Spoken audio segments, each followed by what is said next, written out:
문학으로 보는 인간의 생애 22화 고도를 기다리며 오지 않는 것을 기다리는 법.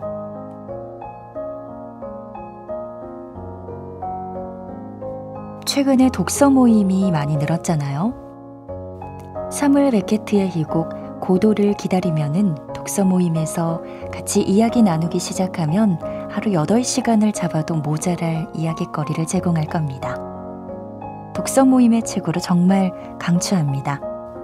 더욱 좋은 효과를 위해서는 차 말고 맥주 한잔 하시며 낮보다는 밤에 토론하시기를 권합니다. 독서 토론을 하시거나 그냥 혼자서 음미하며 독서를 하신다고 해도 가장 핵심적인 포인트는 모두 같습니다. 독서 초보거나 독서 베테랑이거나 이는 다 동일합니다. 처음이자 마지막 토론 주제이고 독서하는 내내 생각거리이며 독서가 끝난 후에도 계속 머릿속에 남는 바로 그 의문, 도대체 고도는 누구인가? 아니, 정확하게 말하면 고도는 무엇인가가 이 작품을 관통하는 전부죠. 사실 이 책을 모르시는 분들이라고 해도 워낙에 유명한 연극이니 이 제목은 들어보셨을 테지만 보통은 고도가 사람이라는 것을 잘 모르시더라고요. 얼핏 들으면 저 높은 고도로 상징되는 희망, 성취, 그런 것을 열망하는 사람들의 성공기 같이 받아들이시는 분들이 많더라고요. 하지만 이 작품은 두 명의 핵심 등장인물이 고도라는 사람을 기다리는 이야기입니다. 이 희곡의 줄거리이자 연극의 줄거리는 한 줄로도 설명이 가능합니다. 블라디미르와 에스트라공이라는 두 사람이 고도라는 사람을 기다리는 이야기입니다.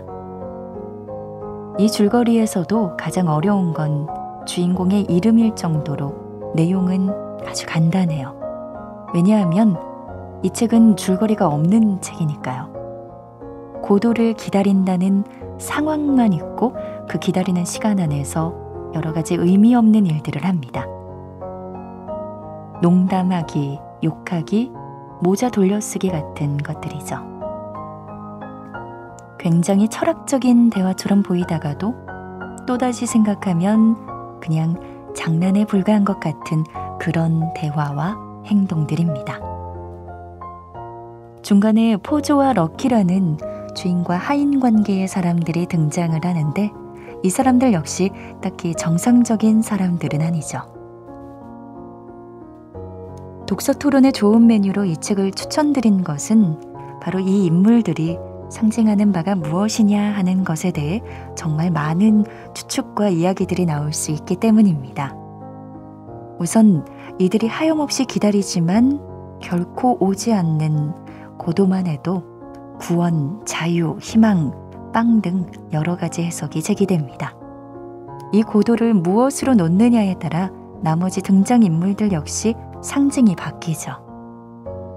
처음 이 연극이 나왔을 때는 난다긴다 하는 평론가들도 도대체 무슨 소리인지 모르겠다며 반응이 좋지 않았는데요. 오히려 이 연극이 캘리포니아의 산퀸틴 교도소의 죄수들 앞에서 올려졌을 때는 이 철학적인 연극이 교도소에서 상영된 이유는 여자가 안 나온다는 단순한 이유였다고 합니다. 재소자들은 엄청난 환호를 보냈다고 합니다. 그들에게 고도는 자유를 상징하는 것으로 받아들여져서 감정이입이 되어서였던 거죠.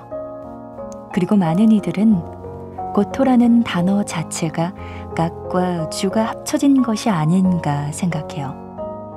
앞에는 영어로 신이라는 의미이고 뒤에는 프랑스어로 신이라는 의미입니다.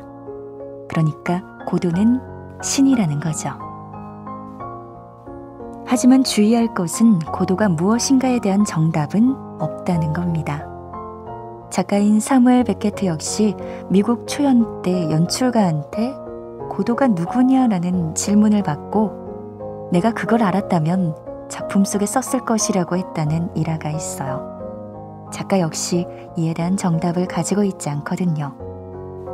문화나 문학 같은 것들은 작가의 손을 떠나는 순간 더 이상 작가의 것이 아니라 그것을 보는 대중의 것이 된다는 수용론적 관점이 있습니다.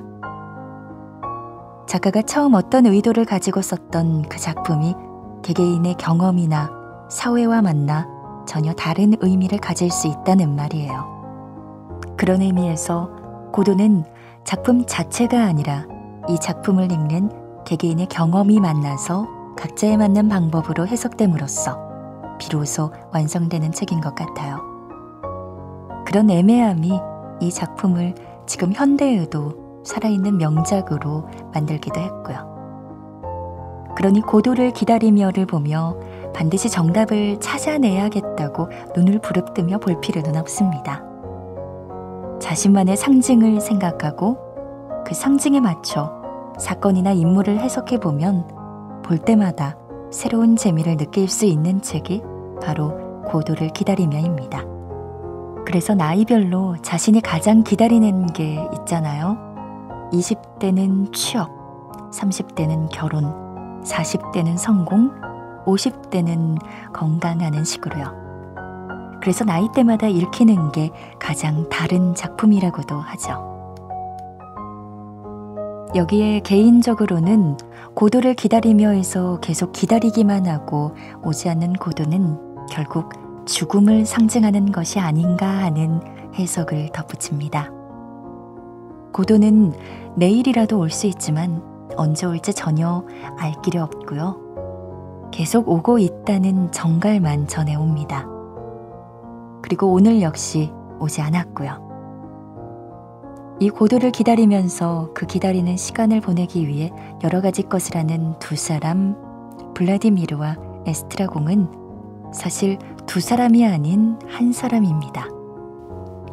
우리는 고도를 기다리고 있다며 계속 고도에 대한 생각을 환기시키는 블라디미르는 한 사람 안에 있는 이성적인 면입니다. 프로이트에 따르면 에고라고 할 수 있죠. 그리고 고도를 기다린다는 사실을 자꾸 깜빡하고 그냥 가자라고 종종 이야기하는 에스트라공은 한 사람 안에 감성적이고 본능적인 면이죠. 이는 이드라고 할 수 있어요. 그렇다면 에고와 이드가 부딪히며 매일매일 고도를 기다리며 이것저것 하는 이 상황은 결국 죽음을 기다리며 매일 부조리한 일상을 살아가는 한 사람의 일생이 아닌가 하는 생각입니다. 죽음에 사로잡혀 인생을 사는 것은 소모적인 일이겠지만 죽음을 생각하며 인생을 사는 것은 아주 바람직한 일입니다. 내일 죽을 것이라고 생각하는 사람에게 오늘은 아주 소중한 하루가 될 테니까요. 가족에게 한마디라도 더 따뜻하게 건넬 것이며 늘 먹던 점심이지만 아주 맛있게 느껴질 것입니다. 아마 오늘 하루를 있게 해준 모든 것에 감사하는 마음을 가질 겁니다. 인간은 모두 죽는다는 결말은 항상 같지만 거기에 이르는 길의 궤적은 단 한 사람도 똑같지 않습니다. 그게 우리 인생의 매력 포인트 아니겠어요? 참, 고도가 죽음을 은유한다는 것은 그냥 하나의 생각일 뿐 정답은 아닙니다. 고도를 기다리며를 보시는 분들의 고도는 다 다를 겁니다. 그리고 생각하신 그게 정답입니다.